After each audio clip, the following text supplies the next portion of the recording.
ठीक। तो जैसा कि 50 क्वेश्चन हो गया थे, अगला क्वेश्चन जो है, cut copy and paste are in which menu.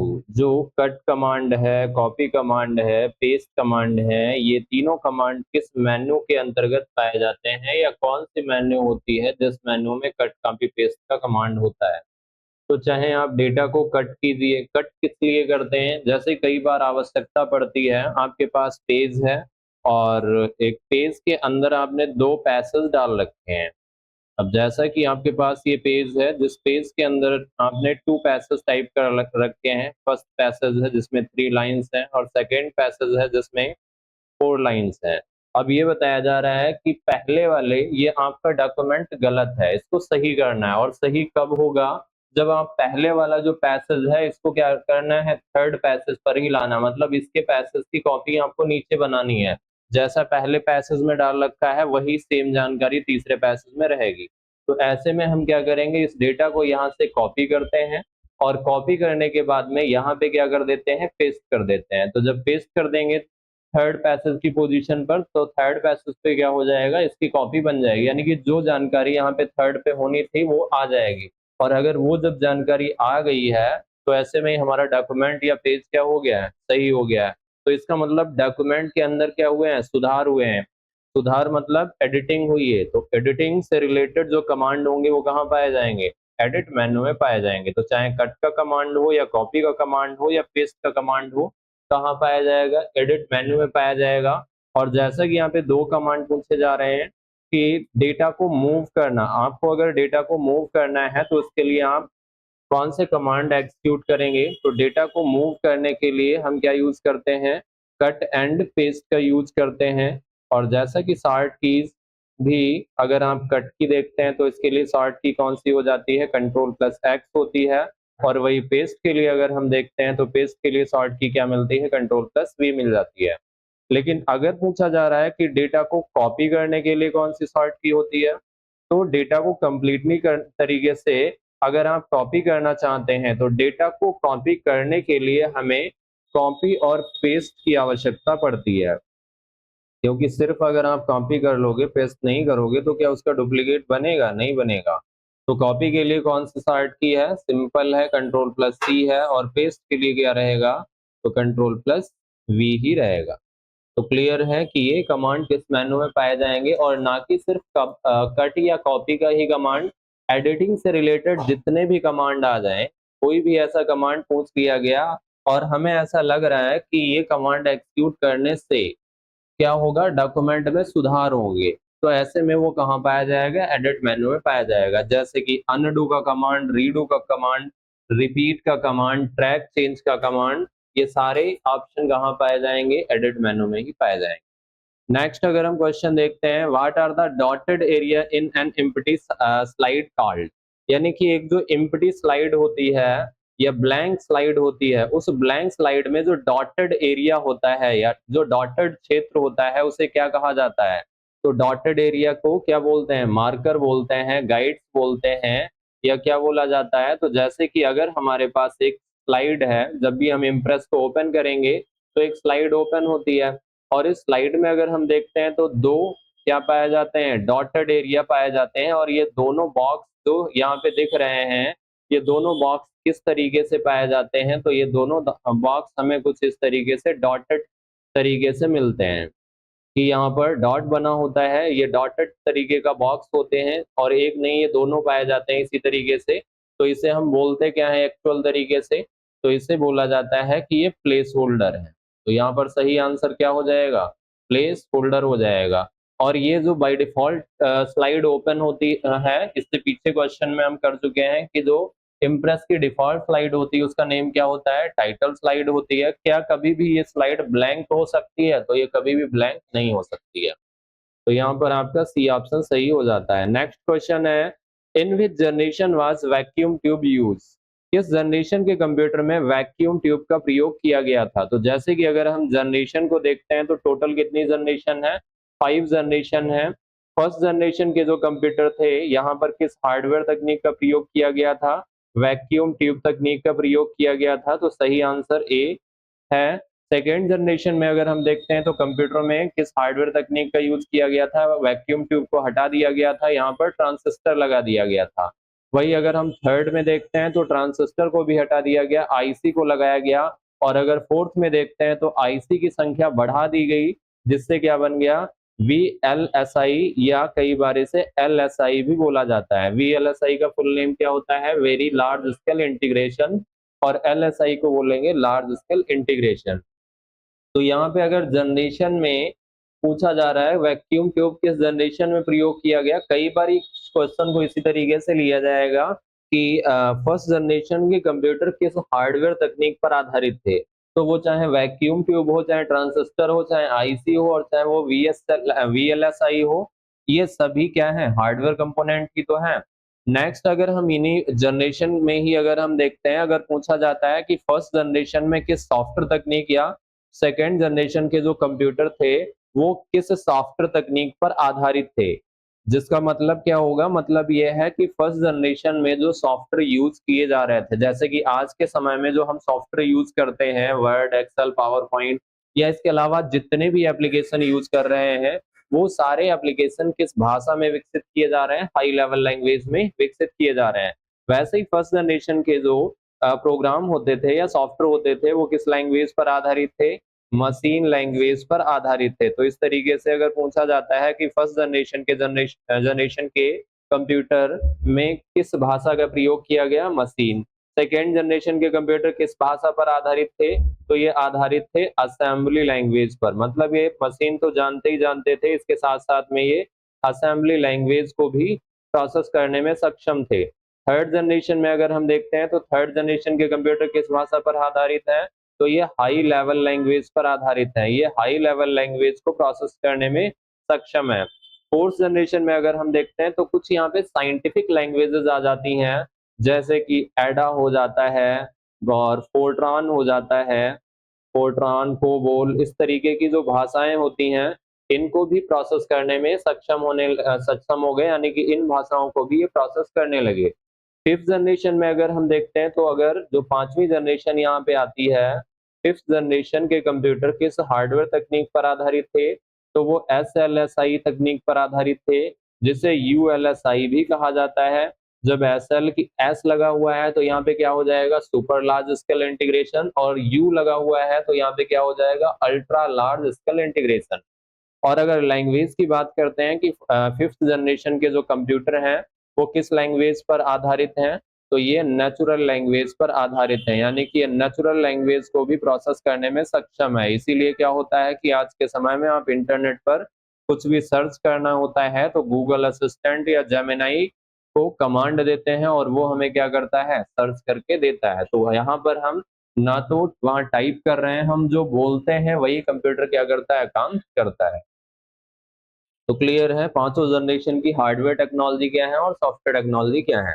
Next question, how much the document has been zoomed, where does it, document में कितना जूम किया गया है कि यह कहां पर दिखाई देता है, मतलब आपने डॉक्यूमेंट को कितना जूम कर रखा है, कितने परसेंट जूम कर रखा है। वो जो हम मिनिमम मैक्सिमम वो तो रहेगा ही रहेगा एप्लीकेशन के हिसाब से, लेकिन आपने कितना जूम कर रखा है ये कहाँ पर शो होता है, मेन्यू बार में शो होता है, या टूल बार में, या स्टेटस बार में, या साइड बार में, तो ये कहाँ शो होता है।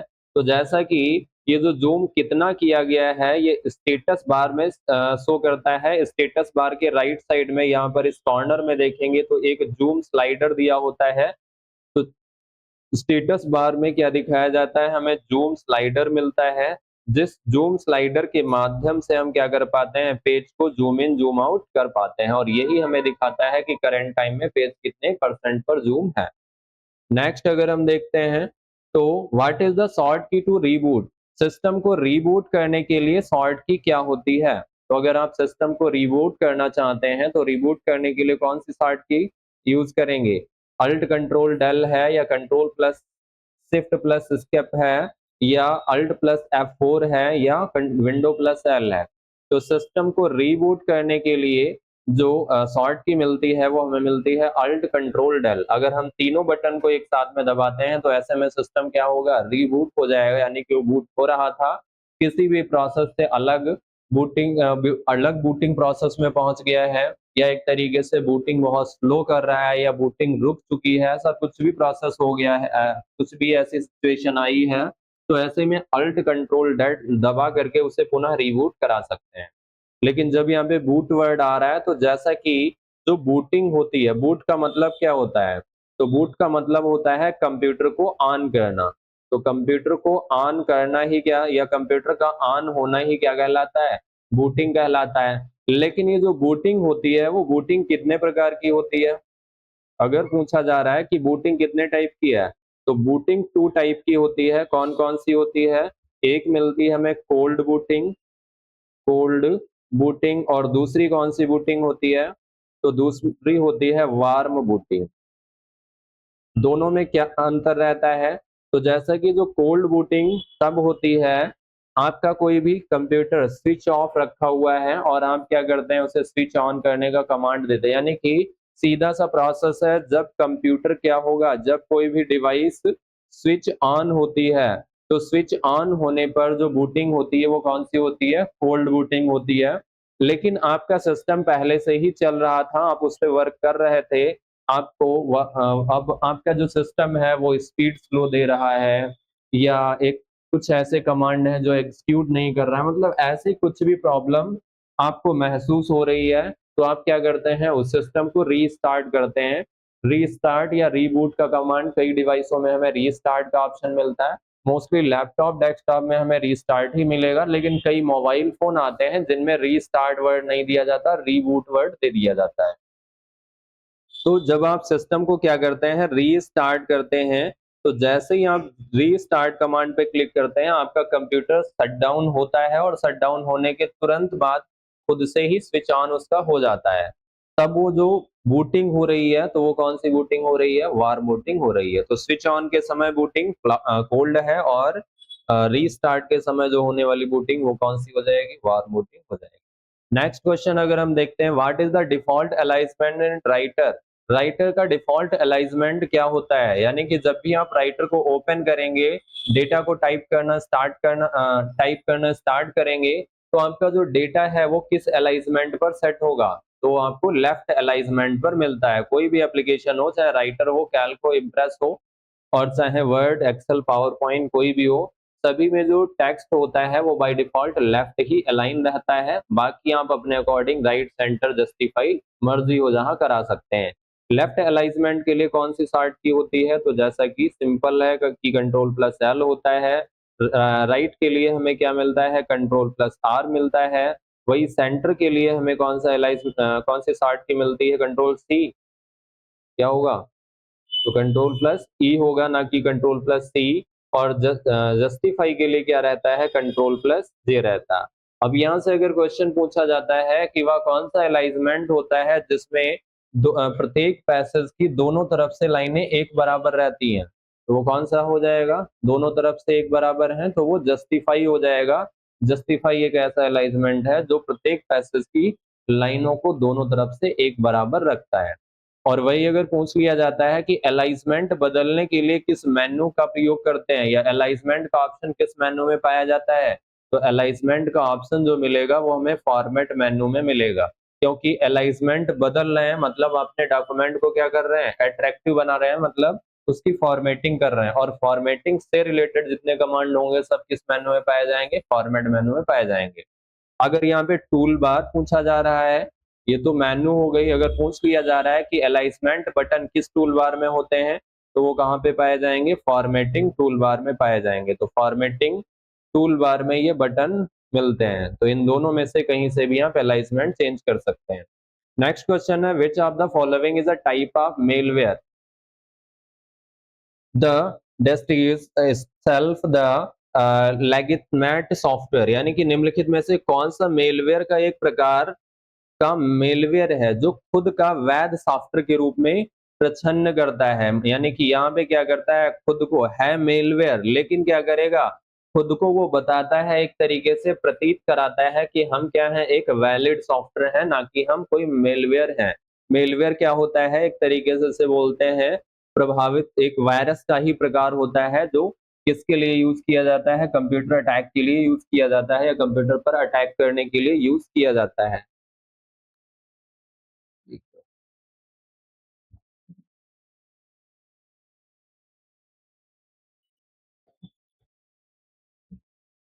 तो इस तरीके से मेलवेयर इनमें से कौन सा ऑप्शन होता है? तो वो होता है ट्रोजन हॉर्स। तो यहाँ पे सही ऑप्शन जो हो जाएगा वो ट्रोजन हॉर्स होगा। विच of the following is a common method for securing a wireless network? Wireless network को सुरक्षित करने के लिए निम्नलिखित में से कौन सी विधि सामान्य है? अगर आप अपने वायरलेस नेटवर्क को क्या करना चाहते हैं? सिक्योर करना चाहते हैं, तो उसके लिए आप क्या करेंगे? WEP इंक्रिप्शन यूज करेंगे या मैक एड्रेस की फिल्टरिंग को इनेबल कराएंगे या SSID ब्रॉडकास्टिंग को डिसेबल करेंगे या WPA2 इंक्रिप्शन लागू करेंगे। तो ऐसे में जब हम क्या करना चाहते हैं, अपना वायरलेस नेटवर्क को सुरक्षित करना चाहते हैं, तो वायरलेस नेटवर्क को सुरक्षित करने के लिए हम यहाँ पे यूज करेंगे WPA2 इंक्रिप्शन। जैसे कि अगर आप देखते हैं आपके मोबाइल फोन में जो वाईफाई होता है, उसका भी जो सिक्योरिटी होता है, वो जो पासवर्ड होता है, वो कौन सा इंक्रिप्शन होता है? तो WPA2 इंक्रिप्शन ही होता है। जहां से आप पासवर्ड सेट करते हैं जाके वहां पे देखेंगे लिखा होगा WPA/WPA2 इंक्रिप्शन। नेक्स्ट अगर हम देखते हैं which type of attack include intercepting and altering communication between two parties? निम्नलिखित में से किस हमले के दायरे में दायरे पक्षों हमलेदारों यहाँ पे दायरे नहीं दारों होगा, जो दारों हमलेदार पक्षों के बीच संचार को बाधित करना और बदलाव करना शामिल है। जैसे कि क्या है, दो पार्टीज हैं और उन दो पार्टीज के बीच में जो संचार हो रहा है, एक कैंडिडेट ए है और दूसरा कैंडिडेट बी है, और ये दोनों क्या करते हैं, एक दूसरे से प्रॉपर कम्युनिकेशन करते हैं, इनका संचार रहता है। कौन सा यहाँ पर अटैक किया जाएगा कि इन दोनों के संचार को क्या कर दिया जाएगा? बाधित कर दिया जाएगा। तो वो कौन सा होता है? तो वो आपका आता है man in the middle. Man in the middle जो होता है, जिसे शॉर्ट में कहते हैं MITM। तो MITM जो अटैक होता है, ये क्या करता है? दो व्यक्तियों या दो पार्टीज के या दो कंप्यूटरों के बीच हो रहे सुरक्षित एंड सुव्यवस्थित संचार को क्या कर देता है? बाधित कर देता है। नेक्स्ट अगर हम देखते हैं, क्वेश्चन आता है which type of attack over cell on network of website with the traffic और रेंडर इट अनअवेलेबल? किस तरह का हमला किसी नेटवर्क या वेबसाइट पर इतना ज्यादा ट्रैफिक ला देता है कि वह उपलब्ध नहीं रह जाती है? यानी कि ये जो अटैक होगा ये क्या करेगा, जैसे कि कोई भी वेबसाइट है या कोई नेटवर्क है, उस पर ट्रैफिक काफी ज्यादा हैवी कर देता है। मतलब ये जो अटैक होगा, इस अटैक से नेटवर्क पर ट्रैफिक बढ़ाया जाता है, और जब नेटवर्क पर ट्रैफिक डाला जाएगा तो ऐसे में क्या हो जाएगा कि वह उपलब्ध ही नहीं हो पाएगा, अवेलेबल नहीं हो पाएगा। जैसे कि आपको कई बार देखते हैं कि वेबसाइट पर बहुत ज्यादा जब ट्रैफिक हो जाता है तो वेबसाइट क्या हो जाती है? दिस सर्विस इज अनअवेलेबल, या इस तरीके से मैसेज देने लगती है।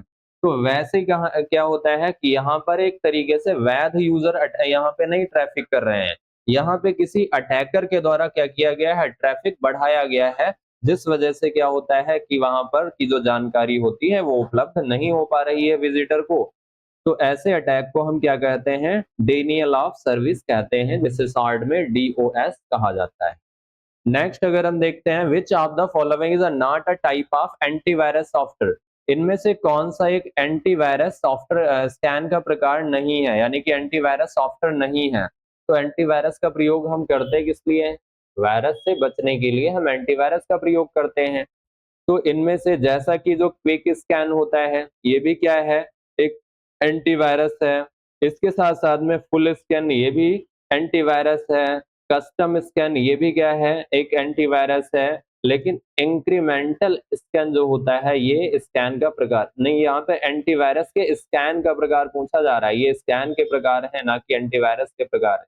निम्नलिखित में से जो स्कैनर आपका एंटीवायरस स्कैनिंग करेगा, वो क्विकली तरीके से क्विक एक्शन में क्या स्कैन में क्या होता है? आपके पूरे सिस्टम को क्विकली तरीके से स्कैन करा लेता है। दूसरा कस्टम स्कैन में क्या होता है, जैसे कि आपने अपने कंप्यूटर के अंदर 2 पार्टीशन बना रखे हैं, लोकल डिस्क सी बना रखा है, लोकल डिस्क डी पार्टीशन कर रखा है।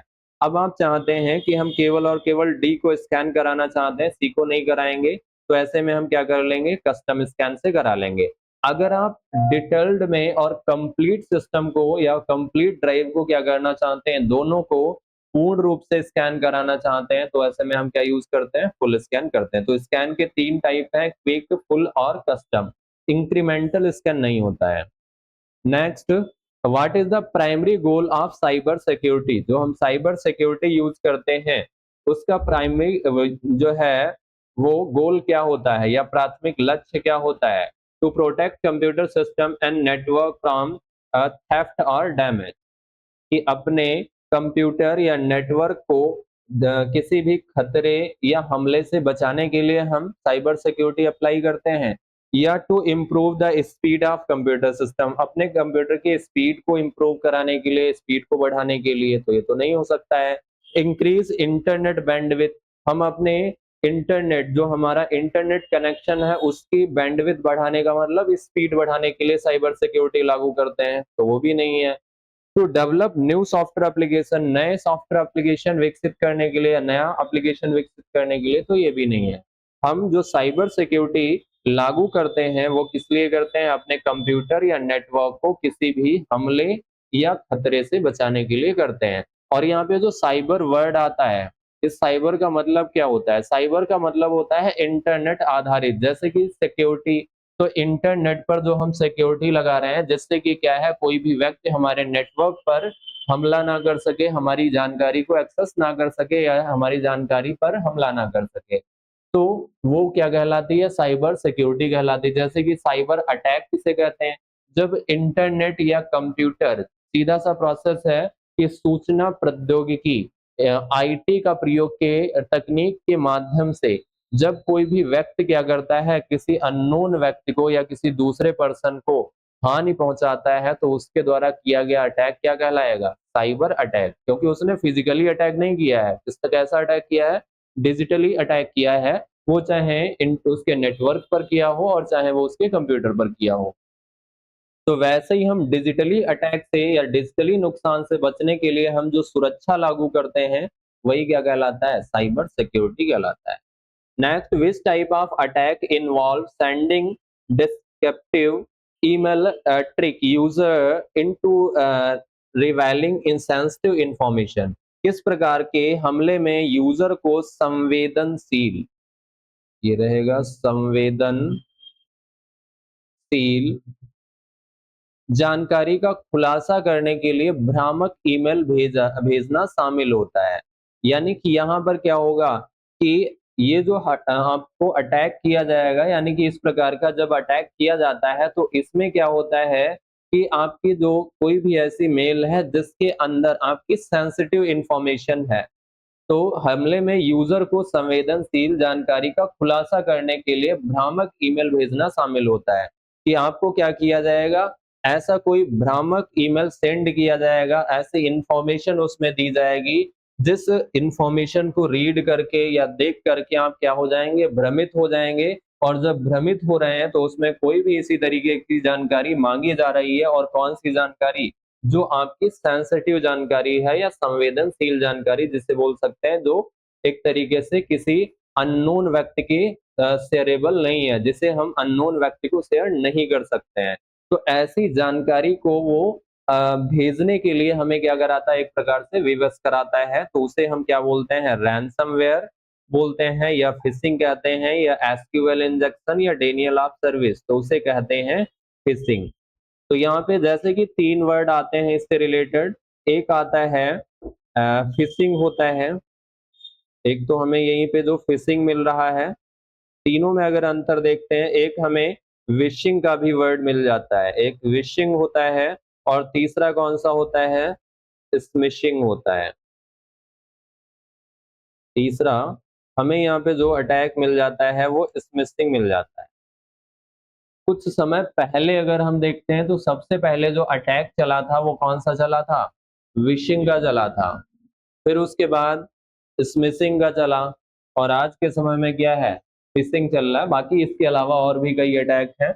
स्मिशिंग यहाँ पे वर्ड किससे रिलेटेड है? एसएमएस से रिलेटेड है। विशिंग का मतलब है जैसे कि क्या है, जब कोई अननोन व्यक्ति आपको कॉल करता है, फोन करता है और ऐसी कोई भी भ्रामक जानकारी देता है या कुछ भी बताता है कि आपकी लॉटरी लग गई या कुछ भी ऐसा बताते हुए कहता है कि ऐसा कीजिए, आप अपना एटीएम नंबर और पासवर्ड बताइए या ऐसा कुछ भी आपकी सेंसिटिव जानकारी ले रहा है, किसके माध्यम से? कॉल के माध्यम से। तो वो जो हमला कहलाएगा वो क्या कहलाएगा? विशिंग अटैक कहलाएगा। लेकिन जब कोई व्यक्ति क्या करता है कि कहता है कि हम आपको एक मैसेज भेज रहे हैं, उस मैसेज को रीड करिए और उसमें क्या दिया गया है, जो जानकारी दी गई है, उस जानकारी के अनुसार आप हमें क्या कर दीजिए, मैसेज के माध्यम से ही हमें जानकारी वो डिलीवर करा दीजिए। यानी कि जब कोई अटैकर क्या करेगा, एसएमएस के जरिए हमारी सेंसिटिव जानकारी तक पहुंच बनाने का प्रयास करता है या बनाता है, तो वो अटैक क्या कहलाएगा? स्मिशिंग कहलाएगा। लेकिन जब कोई अननोन या अटैकर क्या करता है, इंटरनेट का प्रयोग करते हुए, क्योंकि जो ईमेल सर्विस है वो कैसी है? इंटरनेट आधारित है। तो इंटरनेट का प्रयोग करते हुए वो क्या करेगा, हमें जैसे कोई मेल भेजता है और उस मेल में कोई कुछ भी दे दिया, कोई लिंक दे दिया, बोला कि उसमें लिंक दी गई है, उस लिंक पर क्लिक कीजिए और वहां पे एक फॉर्म ओपन होके आएगा। उस फॉर्म में जो-जो जानकारी मांगी गई है, वो सारी जानकारी आप फिल कर दीजिए। और जैसे ही आप जानकारी फिल करते हैं, तो वो जानकारी इंटरनेट के माध्यम से ट्रैवल करके कहाँ पहुंचेगी, जाके उस अटैकर को रिसीव हो जाती है। तो यहाँ पर अगर हम देखते हैं तो जो अटैक हो रहा है, किसके माध्यम से हो रहा है? इंटरनेट के माध्यम से हो रहा है। इस वजह से इसे क्या कहा जाता है? फिशिंग कहा जाता है। बाकी अटैक कई प्रकार के होते हैं, सिस्टम बेस्ड अटैक होते हैं और इंटरनेट आधारित अटैक होते हैं। What does the term malware या मैलवेयर? मेलवेयर टर्म जो होती है, इसका मतलब क्या होता है? तो एक ऐसा मिसलेसियस सॉफ्टवेयर डिजाइन फॉर डिस्टर्ब। तो एक क्या किया गया है, एक ऐसा सॉफ्टवेयर डिजाइन किया जाए या मिसलेसियस सॉफ्टवेयर डिजाइन किया जाए जो क्या करता है, किसी को भी नुकसान पहुंचाने के लिए डिजाइन किया गया है, जिसे हम क्या कहेंगे? मेलवेयर कहेंगे। अगला आता है what is the purpose of VPN? VPN का फुल नेम क्या होता है? तो वर्चुअल प्राइवेट नेटवर्क होता है। वीपीएन होता क्या है? To provide a secure connection over a public, public को एक सिक्योर कनेक्शन प्रोवाइड करना, या टू इंक्रीज इंटरनेट स्पीड, यानी कि अपने इंटरनेट की स्पीड को इंक्रीज करना, या स्कैन फॉर मालवेयर, या मैनेज यूजर पासवर्ड। तो यहाँ पे क्या आ जाता है? To provide a secure connection over a public, क्या करना कि एक सिक्योर कनेक्शन प्रोवाइड करना ही क्या कहलाता है? वीपीएन। तो क्योंकि वीपीएन जो होता है वो एक वर्चुअल प्राइवेट नेटवर्क होता है और ये क्या होता है? एक प्रकार का सिक्योर नेटवर्क होता है। तो जब यहाँ पे नेटवर्क वर्ड आ रहा है तो नेटवर्क होते कितने प्रकार के हैं? मुख्यतः 3 प्रकार के होते हैं। कौन-कौन से 3 प्रकार के होते हैं? लेकिन आपके सिलेबस में एक चौथा भी ले लिया गया है, जिसका फुल नेम पूछा जा सकता है, वो कौन-सा होता है? पैन होता है। क्योंकि यहाँ पे मुख्यतः अगर हम देखेंगे तो 3 ही हैं, बाकी इसके अलावा सिर्फ पैन ही नहीं बहुत सारे होते हैं, जैसे कि पैन है, कैन है और इसके साथ-साथ में वैन है, एलवैन है, बहुत सारे हो जाते हैं। लेकिन उन सभी से हमें कोई मतलब यहाँ पे नहीं रहता है। हमें सबसे मैन जो मिलते हैं वो कौन से? जैसे कि लैन मिल जाता है, मैन मिल जाता है और वैन मिल जाता है। लैन की जो रेंज होती है वो अप टू 1 किलोमीटर, ये 1 किलोमीटर की दूरी को कवर करता है। मैन जो होता है वो 100 किलोमीटर की दूरी तक को कवर करता है, इससे अधिक नहीं। तो यहाँ से कीवर्ड अगर पूछे जाते हैं, जैसे कि अगर पूछा गया कि वह कौन-सा नेटवर्क होता है जो 2 या 2 से अधिक बिल्डिंग या ऑफिस को कनेक्ट करता है, तो 2 या 2 से अधिक बिल्डिंग या ऑफिस को कनेक्ट करने के लिए कौन है? लैन है। वह कौन-सा नेटवर्क होता है जो 2 या 2 से अधिक शहरों को आपस में कनेक्ट करता है? तो जब भी सिटी वर्ड आ जाए तो इसका मतलब कौन हो जाएगा? मैन हो जाएगा। और जब भी सिटी से आगे क्या आ जाए, जैसे कि कंट्री आ जाए, कि वह कौन-सा नेटवर्क होता है जो 2 या 2 से अधिक कंट्री या कॉन्टिनेंट को कनेक्ट करता है, देशों या महाद्वीपों को कनेक्ट करने का काम करता है, तो वो कौन-सा हो जाएगा? वाइड एरिया नेटवर्क हो जाएगा। नेक्स्ट अगर हम देखते हैं Impress, allow a user to macros. Impress एक यूजर को मैक्रोज की अनुमति देता है, यानी कि आपको इम्प्रेस में एक कमांड मिलता है, किस नाम से मिलता है? मैक्रो के नाम से मिलता है। और ये जो मैक्रो के नाम से कमांड मिलता है, आप मैक्रो क्या कर सकते हैं, रन कर सकते हैं, ऑर्गेनाइज कर सकते हैं या एडिट कर सकते हैं या सभी। तो हम ये सारे काम कर सकते हैं, मैक्रो रन भी कर सकते हैं, मैक्रो को मैनिपुलेट या ऑर्गेनाइज भी कर सकते हैं, वो ऑर्गेनाइज भी कर सकते हैं और एडिट भी कर सकते हैं। मैक्रो होता क्या है? तो मैक्रो एक प्रकार की रिकॉर्डिंग होती है। ये क्या होती है? एक प्रकार की रिकॉर्डिंग। जैसे कि अगर आपने मैक्रो को ऑन कर दिया, जिसके बाद जो जो कमांड आप एग्जीक्यूट करेंगे, उन सारे कमांडों को ये क्या करता रहता है? इम्प्रेस रिकॉर्ड करता रहता है और उसे सेव कर लेता है। नेक्स्ट टाइम जैसे कि जब भी आपको उसी कमांड आपको दिया गया कि आपको क्या करना है, जैसे कि आप कैल्क में ही आ जाते हैं, आपसे बताया गया कि एक बिल का फॉर्मेट तैयार करना है, जिसमें पहला जो कॉलम रहेगा वो सीरियल नंबर का रहेगा, दूसरा जैसे कि प्रोडक्ट नेम का रहेगा, तीसरा जैसे कि क्वांटिटी का रहेगा और चौथा जो रहेगा वो एमआरपी या प्राइस का रहेगा और पांचवा जो कॉलम होगा वो टोटल अमाउंट का रहेगा। और इसके साथ-साथ में इसमें क्या है, फार्मूला भी इंक्लूड करा देना है, मतलब कुछ इस तरीके से एक फॉर्मेट तैयार करा दिया गया। अब आपसे ये बताया गया है कि इस फॉर्मेट पर हमें कई बार या दिन भर में कई बार ज़रूरत पड़ सकती है या पता लग रहा है रोज़ हमें ये फॉर्मेट बनाने की ज़रूरत पड़ सकती है, इस फॉर्मेट का बिल देना पड़ सकता है। तो ऐसे में हम क्या करेंगे, ये वाला जब हम फॉर्मेट बनाने से पहले मैक्रो को ऑन कर लेंगे। मैक्रो ऑन करने के बाद में वहाँ पर क्या हो जाएगा कि अब जब हम काम करना ये स्टार्ट करेंगे, तो इसमें आप जो भी फॉर्मेटिंग या कमांड वगैरह एग्जीक्यूट कराएँगे, वो सारे रिकॉर्ड होते रहेंगे। रिकॉर्ड होने के बाद मैक्रो को ऑफ कर देंगे, वो रिकॉर्डिंग क्या हो जाएगी आपकी, सेव हो जाएगी। वहाँ पर आप अपने अनुसार नाम मेंशन करेंगे मैक्रो का। जिसके बाद नेक्स्ट टाइम जब भी ज़रूरत पड़े, तो हम कहाँ जाएँगे, व्यू में जा कर के मैक्रो में जाएँगे और मैक्रो में रन का ऑप्शन मिल जाएगा। रन कमांड पे क्लिक करेंगे, ये फॉर्मेट ऑटोमेटिक क्या हो जाएगा, तैयार होकर के आ जाएगा। तो इसलिए जो मैक्रो होता है वो एक प्रकार की रिकॉर्डिंग होती है। नेक्स्ट क्वेश्चन है, name the first super computer of India. Bharat का पहला सुपर कंप्यूटर कौन सा है? सारस है या सागा है या परम युवा है या परम 8000 है? तो कौन पहला आपका भारतीय सुपर कंप्यूटर है? तो वो कौन सा है? परम 8000 है। तो परम 8000 जो है ये पहला भारतीय सुपर कंप्यूटर है।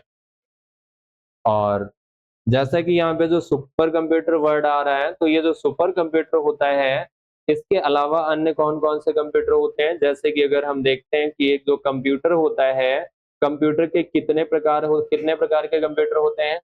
3 टाइप के मिलते हैं, लेकिन ये किसके अनुसार होते हैं? तो अगर पूछा जाता है कि ऑपरेशन के आधार पर, ये जो ऑपरेशन के आधार पर कंप्यूटर कितने प्रकार के हैं? तो ऑपरेशन के आधार पर जो कंप्यूटर होते हैं, वो तो 3 ही प्रकार के हैं, कौन-कौन से हैं? एक हमें मिल जाता है एनालॉग और दूसरा कौन-सा मिल जाता है? डिजिटल मिल जाता है और तीसरा कौन-सा मिल जाता है? तो वो हाइब्रिड मिल जाता है। हाइब्रिड क्या होता है? तो ये एनालॉग प्लस डिजिटल दोनों का क्या होता है? कलेक्शन होता है, इसीलिए इसे हाइब्रिड कहा जाता है। दूसरा अगर क्लासिफिकेशन देखते हैं तो वो किसके अनुसार होता है? जैसे कि साइज़, स्पीड एंड कैपेसिटी के आधार पर। तो जब भी पूछा जाता है कि क्षमता, गति या आकार के आधार पर कंप्यूटर कितने प्रकार के होते हैं, तो हमें ये मिलते हैं 4 प्रकार के। कौन-कौन से? एक होता है माइक्रो, दूसरा कौन-सा मिलता है? मिनी मिलता है, तीसरा कौन-सा हमें मिल जाता है? मेन फ्रेम मिल जाता है और चौथा कौन-सा मिल जाता है हमें? सुपर कंप्यूटर मिल जाता है। तो इनमें से बड़ा सबसे कौन है? सुपर है और सबसे छोटा कौन-सा होता है? तो माइक्रो होता है। लेकिन माइक्रो के भी टाइप हमें मिलते हैं। अब माइक्रो भी बड़ा लग रहा था तो इसके भी 3 टाइप कर दिए गए, कौन-कौन से? जिसे हम बोलते हैं डेस्कटॉप और दूसरा कौन-सा होता है? लैपटॉप और लैपटॉप को पोर्टेबल कंप्यूटर भी कहा जाता है और तीसरा कौन-सा मिलता है? Palm top. पाल्म टॉप जिसे आप हैंड हेल्ड या जो है टैबलेट भी कहते हैं। तो इस तरीके से इसके भी 3 क्लासिफिकेशन मिल जाते हैं। नेक्स्ट क्वेश्चन अगर हम देखते हैं, Twitter text posted as tweet can be of length, यानी कि ट्विटर पर किया गया जो ट्वीट है या पोस्ट की गई ट्वीट है वो अधिकतम कितने अक्षरों की हो सकती है? ये क्वेश्चन इससे पीछे कर चुके हैं, तो 280 अक्षरों की एक ट्वीट हो सकती है। लेकिन अगर पूछ लिया जाता है कि ट्विटर पर जो ट्वीट होते हैं वो कितने प्रकार की ट्वीट की जाती हैं, तो ट्विटर पर हमें 3 टाइप्स की ट्वीट मिल जाती हैं या 3 टाइप की ट्वीट की जाती हैं। कौन-कौन सी 3 टाइप होते हैं ट्वीट के? तो जैसा कि एक हमें मिलता है जिसे क्या कहते हैं जनरल ट्वीट होती है। और दूसरी ट्वीट कौन सी होती है जिसे कहते हैं @रिप्लाई। और तीसरा जो होता है वो होता है डायरेक्ट मैसेज। तो ट्विटर पर ट्वीट कितने प्रकार से किए जाते हैं? 3 प्रकार के ट्वीट होते हैं। जनरल ट्वीट एक होता है, रिप्लाई और डायरेक्ट मैसेज। तीनों में अंतर क्या होता है? जनरल ट्वीट एक ऐसा ट्वीट होता है जो ट्विटर प्लेटफॉर्म से जुड़े हर एक व्यक्ति को रिसीव होता है। लेकिन जो @रिप्लाई होता है वो जैसे कि किसी भी ट्वीट का आप किसी को रिप्लाई करते हैं तो वो जो आपके द्वारा किया गया ट्वीट वो किसमें जाएगा? इस सेकंड वाले में जाएगा। डायरेक्ट मैसेज का मतलब होता है कि जब हम क्या करेंगे किसी व्यक्ति को टैग करके डायरेक्टली उसे ही मैसेज करते हैं या ट्वीट करते हैं तो डायरेक्ट मैसेज के अंतर्गत चला जाता है। बाकी ट्विटर को कब लॉन्च किया गया था, किसके द्वारा किया था, इससे पीछे कर चुके हैं। जैक डोर्सी फाउंडर है, नया नेम क्या है? तो वो एलन मस्क, वो आपका एक्स है। और एक्स के फाउंडर कौन है? एलन मस्क है। नेक्स्ट क्वेश्चन अगर हम देखते हैं तो आता है create a batch of document that are personalized for each recipient. दस्तावेजों का एक बैच बनाएं जो प्रत्येक प्राप्तकर्ता के लिए व्यक्तिगत हो। तो इसके लिए आप कौन सा टूल या कमांड यूज करेंगे? यानी कि हमें ऐसा काम करना है जहां पे क्या करना है, जैसे कि बताया गया दस्तावेज का एक बैच बनाना, या एक तरीके से यहाँ पर बैच या बंच बोल सकते हैं। हमें क्या करना है, और वो भी साथ में क्या बताया गया है, प्राप्तकर्ता के लिए व्यक्तिगत हो। मतलब इसके लिए हम ले लेते हैं कि एक कोई कंपनी है, उस कंपनी में क्या है 100 एम्प्लॉय काम करते हैं, और अब वो कंपनी चाहती है कि हम अपने हर एक एम्प्लॉय को क्या करेंगे, उसको जो एक लेटर भेजेंगे, उस लेटर पर उसका नाम, एड्रेस, डिजिग्नेशन, मोबाइल नंबर, ये सारी चीजें उसका व्यक्तिगत रिकॉर्ड होगा। तो ऐसे में पहला तरीका आएगा कि 100 लोग हैं, 100 लेटर बनाने पड़ेंगे, टाइप करने होंगे। अब अगर एक ही जैसी जानकारी भेजनी होती है तो ऐसे में क्या होता है कि ठीक है एक बना लेते, उसकी 100 कॉपी निकाल देते, दे देते। लेकिन यहाँ पे तो उसके अंदर की जानकारी भले ही एक जैसी हो, लेकिन हर लेटर के टॉप पर क्या दिया गया है, नाम तो सभी का डिफरेंट होगा, मोबाइल नंबर तो सभी का डिफरेंट होगा, एड्रेस भी अलग हो सकता है, एम्प्लॉय आईडी भी सभी की डिफरेंट होगी। तो ऐसे में 100 लोगों का जो डेटा है वो व्यक्तिगत डेटा तो सभी का अलग अलग है, वो नहीं मैच हो रहा है। तो ऐसे में वो कॉपी वाला प्रोसेस चल नहीं पाएगा। तो फिर हम यहाँ पे 100 लेटर टाइप करने पड़ेंगे। तो वो 100 लेटर ना टाइप करने पड़े, इसके लिए हमें राइटर में क्या होता है, एक ऑप्शन या टूल मिलता है जिसे क्या कहते हैं, मेल मर्ज कहते हैं। तो मेल मर्ज यूटिलिटी का प्रयोग करते हुए हम ये काम आसानी तरीके से कर पाएंगे, जहां पे हमें क्या करना होगा, एक लेटर तैयार करेंगे, 100 लोगों का जो व्यक्तिगत डेटा है, उसका नाम, एड्रेस, मोबाइल नंबर वगैरह, वो हम क्या करेंगे, 100 लोगों का डेटा इस एक लेटर के साथ में मर्ज कर देंगे, 100 लेटर ऑटोमेटिक तैयार हो जाएंगे। अगर पूछा जाता है कि मेल मर्ज में कितने प्रकार के डॉक्यूमेंट होते हैं, तो वो 2 प्रकार के डॉक्यूमेंट होते हैं। कौन-कौन से होते हैं? एक पाया जाता है मैन डॉक्यूमेंट, और दूसरा जो पाया जाता है वो कौन-सा होता है? सोर्स डॉक्यूमेंट होता है। मैन डॉक्यूमेंट जो होता है इसमें क्या होता है, मुख्य इन्फॉर्मेशन होती है, वह जानकारी होती है जो आप लोगों को भेजना चाहते हैं। जबकि जो सोर्स डॉक्यूमेंट होता है उसमें उन लोगों की लिस्ट होती है जिनको आप ये जानकारी भेजना चाहते हैं। और ये टूल या ये कमांड कहाँ पाया जाता है, तो ये कमांड पाया जाता है टूल्स मेन्यू में। तो अगर पूछा जाता है मेल मर्ज का कमांड किस मेन्यू में पाया जाता है, तो टूल्स मेन्यू में पाया जाएगा। नेक्स्ट क्वेश्चन आता है spreadsheet file can be digitally sign using a certificate of standard. जो स्प्रेडशीट फाइल को इस मानक प्रमाण पत्र का उपयोग करके डिजिटल रूप से हस्ताक्षरित किया जाता है, तो वो इसका स्टैंडर्ड होता है X.509। तो यहाँ पे X509 जो होता है ये स्टैंडर्ड होता है किसके लिए, डिजिटल सिग्नेचर के लिए, किसको, स्प्रेडशीट को डिजिटल सिग्नेचर करने के लिए। Which is not required hardware for LAN. निम्नलिखित में से कौन सा हार्डवेयर होता है जो लैन कम्युनिकेशन के लिए आवश्यक नहीं होता है? NIC card. एनआईसी का फुल नेम क्या होता है? तो इसका फुल नेम होता है network interface card. Network interface card इसका फुल नेम होता है, ये अनिवार्य होता है, फाइल सर्वर अनिवार्य होता है, या नहीं, तो जैसा कि फाइल सर्वर भी हमें मिलता है, अनिवार्य होता है, और इसके साथ-साथ में अगर हम देखते हैं तो कोएक्सियल केबल भी ज़रूरी है। मॉनिटर सर्वर अनिवार्य है या नहीं? तो यहाँ पर मॉनिटर सर्वर नहीं बताया गया। फाइल सर्वर, हाँ, फाइल को स्टोर करने के लिए सर्वर, और कोएक्सियल केबल जो कनेक्शन बनाएगा, तो इसके लिए अनिवार्य नहीं है। नहीं में आपका डी ऑप्शन सही हो जाएगा। दूसरा यहाँ पे एनआईसी कार्ड जो मिलता है, नेटवर्क इंटरफेस कार्ड, ये किसके लिए या इस नेटवर्क इंटरफेस कार्ड पर कौन सा प्रोटोकॉल काम करता है? तो वो प्रोटोकॉल काम करता है ईथरनेट। अगर पूछा जाता है ईथरनेट प्रोटोकॉल को लागू करने के लिए कंप्यूटर में क्या होना अनिवार्य है? तो एनआईसी कार्ड होना अनिवार्य है। हर एक कंप्यूटर का एनआईसी कार्ड जो होता है वो क्या रहता है? यूनिक होता है। तो प्रत्येक एन कंप्यूटर के एनआईसी कार्ड को सौंपे गए एड्रेस या यूनिक नंबर को, यूनिक आईडी को क्या कहा जाता है? तो उसे कहा जाता है मैक एड्रेस। तो अगर पूछा जाता है कि एनआईसी कार्ड के एड्रेस को क्या कहते हैं? मैक एड्रेस कहते हैं। और ये जो मैक एड्रेस होता है, इसका फुल नेम क्या होता है? तो इसका फुल नेम होता है media access control. Media access control कितने डिजिट का होता है ये? तो ये हमें मिलता है 12 डिजिट का। 12 डिजिट का होता है, और तथा इसका साइज क्या होता है? तो साइज होता है 48 बिट। नेक्स्ट अगर हम देखते हैं shortcut to start the presentation of the current slide. Current slide से शो करने के लिए या प्रेजेंटेशन स्टार्ट करने के लिए कौन सी शॉर्ट की होती है? तो करंट स्लाइड के लिए शिफ्ट प्लस F5 है, और F5 किसके लिए होता है? बिगनिंग के लिए होता है। तो यानी कि शुरुआत से अगर आप कराना चाहते हैं तो F5 दबाएंगे। स्लाइड्स को कितने तरीके से किया जा सकता है? 3 तरीके से किया जा सकता है। आप करंट स्लाइड से करा सकते हैं, और इसके साथ-साथ में आप शुरुआत से यानी कि बिगिनिंग से करा सकते हैं, और बिगिनिंग के साथ-साथ में आप कस्टम स्लाइड शो कर सकते हैं। कस्टम स्लाइड शो, और कस्टम का मतलब होता है कि आप व्यक्तिगत कौन-कौन सी स्लाइडें शो कराना चाहते हैं। नेक्स्ट क्वेश्चन अगर हम देखते हैं, which is not a packet switched वैन। कौन सा पैकेट स्विच्ड वैन नहीं होता है? एटीएम या आईएसडीएन या फ्रेम रिप्लाई या X25। तो कौन सा नहीं है? तो इसमें हमें जो मिल जाता है वो जैसा कि आईएसडीएन नहीं है।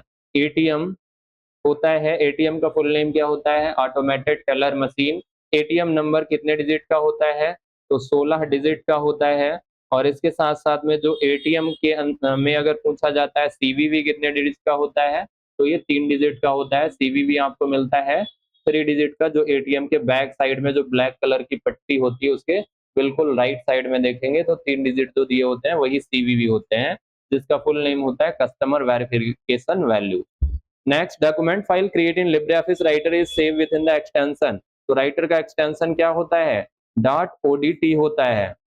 नेक्स्ट क्वेश्चन है, presentation can not be converted to. Presentation को किस में नहीं बदला जा सकता है? बिटमैप में नहीं बदला जा सकता है, या मेटा फाइल में नहीं बदला जा सकता है, या 3D में नहीं बदला जा सकता है, या 2D में। तो मेटा फाइल में नहीं बदला जा सकता है, बिटमैप भी बदला जा सकता है, और 2D में भी कन्वर्ट कराया जा सकता है, 3D में भी कन्वर्ट कराया जा सकता है। ठीक है, तो आज का इतना ही है। नेक्स्ट जो है अगले दिन करेंगे।